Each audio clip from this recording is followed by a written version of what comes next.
130 African leaders gathered for a summit with French President Emmanuel Macron in Kenya on Monday. Paris is seeking new deals and partnerships amid signs of fading influence in some of its former colonies on the continent. So I think we have a common fight, a common battle together of investment, which is to build our strategic autonomy for Europe and Africa. And if we build it together, we will be much stronger. Macron said Africa and France were equal partners with common objectives and announced that 23 billion euros, or $27 billion, of investments had been mobilized through the summit. The Africa Forward Summit is the first France has organized in an English-speaking nation, and it follows a series of setbacks in West Africa, where some leaders have cut back on security and commercial ties with their former colonial ruler. Beverly Ochieng is a senior analyst at Control Risks.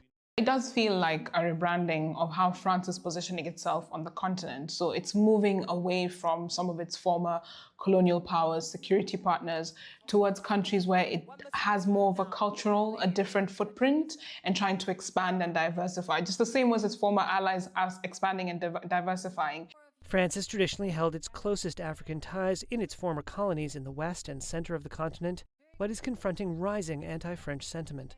Coups since 2020 in Mali, Burkina Faso, and Niger brought to power military officers who expelled French troops and invited in Russian mercenaries. France also handed over control of its last major military facility in Senegal after its president said French bases were incompatible with the country's sovereignty.